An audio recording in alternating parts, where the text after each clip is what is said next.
I am not gonna lie, filming that thumbnail made me very, very sweaty. I'm doing my Japanese library tour. It's all of the books from Japan by Japanese authors that I have on my shelves. So this blank space here is my Japanese TBR, so it's clearly empty. I also pulled books from here that were okay, and books from up top that were my favorite books. So let's get into it. So this whole video, I'm not gonna spend too much time talking about each book. The first bit, I'm just gonna tell you the books on my TBR for June, and I'm not gonna get into them because I have gotten into them for my Japanese June TBR video. So if you want to see the first few books in more depth, I will leave the link down below. So let's go ahead and get into it. We have The Tale of Murasaki by Liza Dalby. Nice. We also have I Am a Cat Volume 1 by Natsume Soseki. We have Ikigai, The Japanese Secret to a Long and Happy Life by Héctor García and Francesc Miralles. We have The Little Book of Ikigai by Ken Mogi. We have Bushido, The Soul of Japan by Inazo Nitobe.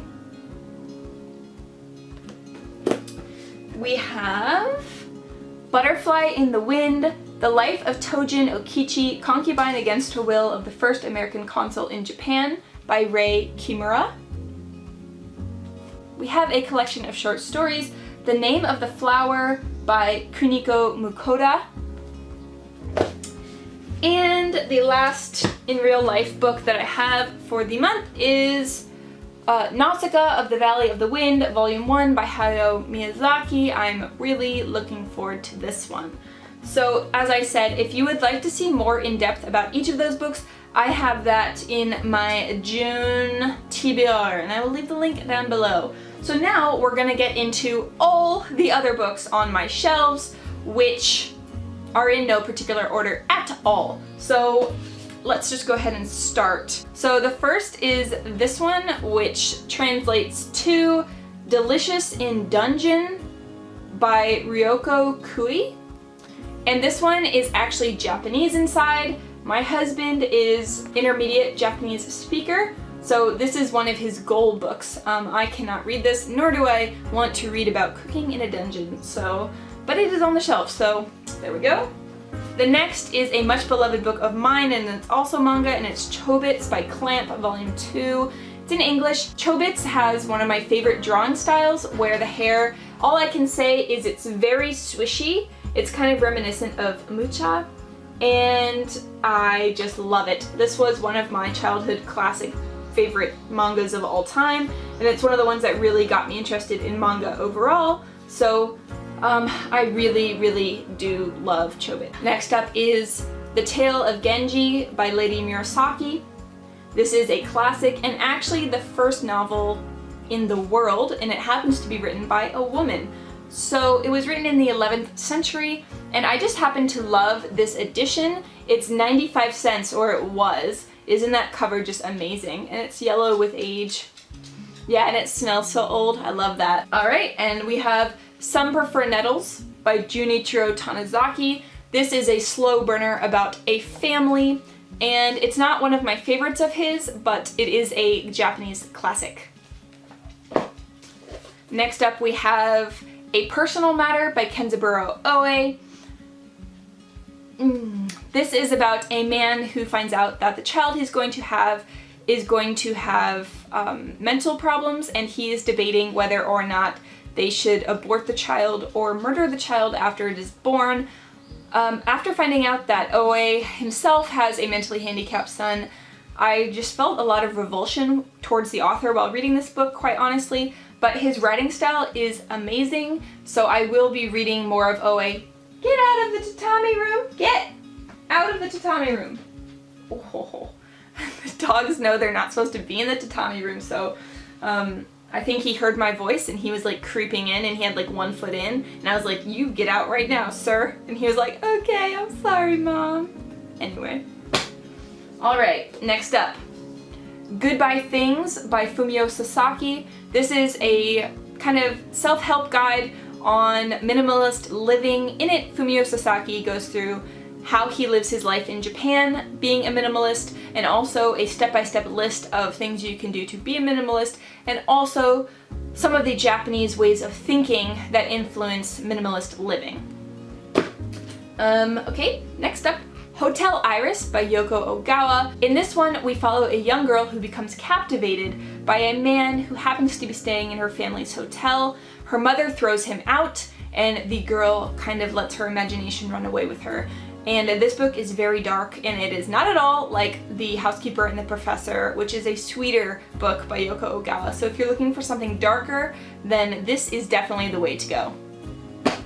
Okay, next up, In the Miso Soup by Ryu Murakami. This one was really hard to get a hold of. This is actually an ex-library copy from the UK.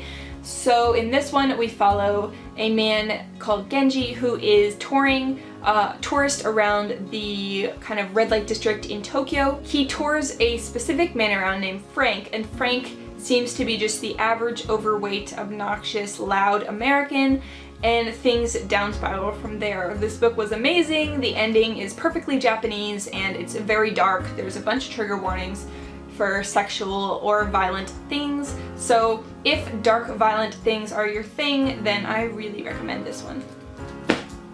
Also by Ryu Murakami is Coin Locker Babies, which I read very recently, and I will leave the vlog where I read this down below. We follow two boys who were abandoned in coin lockers in Tokyo when they were babies, and as they grow up, one grows into a very mysterious, weird rock star, and the other one was a pole vaulter, gets arrested, goes to prison, his girlfriend has an alligator, and things are just very weird and very dark, and I loved this book. It was very good. Okay, we also have Revenge by Yoko Ogawa, which is a series of short stories, and some of them are sweet, some of them are creepy, and some of them were honestly a bit boring. So it is a collection that has something for everyone. And next is The Makioka Sisters by Junichiro Tanizaki, and this was sent to me by my lovely friend who used to be my university professor. She is the dean of Asian literature, so this is one of the books she teaches in class, and this follows a series of sisters, and it's a family drama spanning a very long time. And one of the things that I absolutely hate reading is family dramas spanning a long period of time. So I have not read this, and I probably won't read it because it is quite long, and that is just a lot of time that I don't want to invest in something I'm not interested in. So if you've read this and you loved it, let me know, but I don't actually hear that many people that have actually read this book.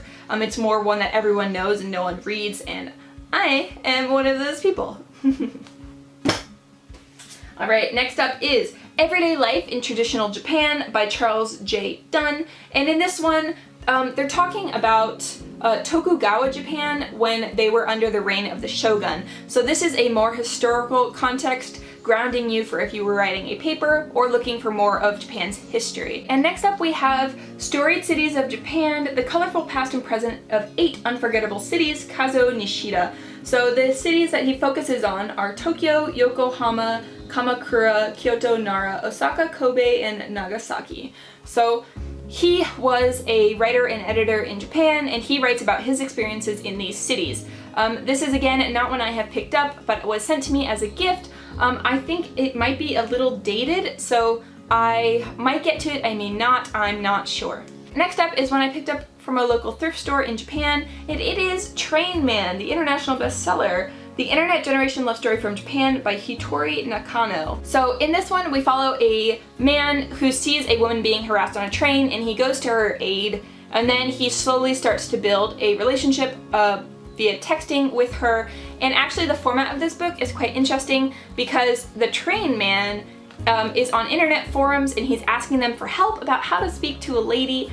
And at first I thought this sounded really cute, and then in the end I thought that it was a little bit pathetic, so I didn't end up loving this book as much as I thought. If you're interested in how men in Japan kind of view talking to women and how scary it is these days, I think this would be a really good one, because unfortunately I think this is actually how a lot of men feel in Japan. I've heard they're quite intimidated to talk to women, and especially once they get older. It's weird to hang out with people of opposite gender unless you are friend groups. So yeah, I think that this is probably a good portrayal. It just wasn't one that caught my interest per se. Alrighty, and next up is a classic, Japanese literature by Donald Keene, An Introduction for Western Readers. So this one actually breaks down a lot of elements in Japanese culture that a Western reader may not know about. However, this is quite dated. It's from the 50s. One that I would more highly recommend is The Japanese Mind, and I will leave a picture here if you're looking for learning about Japanese elements. That's the one that I used in my thesis, and that's the one that I more highly recommend. This one is from the 50s. It was a gift, so of course I did read it, but I think that The Japanese Mind is a more updated version. And another one from my lovely professor is Kokoro by Natsume Soseki. Kokoro actually means heart or heartbeat, if you don't know, and she says, this is not a favorite of mine, but very important, and I used it in a bunch of my classes, and if it's not one of her favorites, I'm sure it's not going to be one of my favorites. So I have held off on reading this. I would rather read about I Am a Cat because that sounds adorable, and who doesn't love cats? Next up is a book that's been a lot on my channel, and it's 6-4 by Hideo Yokoyama. I like to keep this one around because it's colorful and also it's huge, and I have no intention of reading it because it's put me to sleep so many times. It's a crime thriller. I bought it with the intention of giving it to my father, who loves that kind of genre. I tried to read it for a week and I fell asleep so often that I wouldn't recommend it unless you're looking for some gorgeous pink decoration. Okay, we have 2 left. So the next one is Imagination Now, and this is a collection of art and poetry, both in English and in Japanese, against nuclear armament. So this collection I recently read in my May wrap-up part 2, and it was just amazing. I think that a lot of the things they talk about, where they move from poetry to art to statistics, give a really strong argument against nuclear arms, and I think it's also really important to see how the people who were impacted the most by nuclear arms actually feel about it. So if you're looking for a book that talks about nuclear weapons or the Japanese take on it, then I really do recommend this. This is not on Goodreads and it's not sold on Amazon or anywhere like that. I will actually leave the link to the website where you can buy this book, which is the company website down below. And we get to the last book, which I bought from a thrift store again. It's called Japanese Goth by Tiffany Godoy and Ivan Vartanian. And this one I bought just because I really like to look at things that are interesting or maybe a little dark and creepy and weird. And this is actually a collection of different Japanese artworks and fashion choices and just weird Japanese things in general. So if you're looking for something that's weird and dark, or you're looking for inspiration, one of my favorite things to do is, like, when I'm writing, if I'm writing a dark or creepy scene, or I want to get mentally in a place that's like very weird, then I will just have a scroll through this weird little collection, and it's great. So that goes ahead and wraps up all of the books that I currently have on my shelves that are from Japan. I have given away a bunch of books. I have also read a lot of them on ebook as well as I've already sent a bunch of my favorite Japanese books ahead of me to Australia. So yeah, I just love Japanese books in general, and Japanese literature is just amazing in my opinion. I really gel with it a lot. So if you have any intention to read any of these books, if any of them sound amazing to you, please do let me know. I would love to hear from you. Or if you have any questions, let me know down in the comments, and thank you so much for watching this video. In the month of June, I'm doing all Japanese styled videos, so look out for more. I'm going to do more topics about literature and authors in Japan, ones that are really popular, ones I like, etc. So I'm really pumped for this month, and I hope you are too. So I'm just gonna say toodles for now. Toodles. Bye!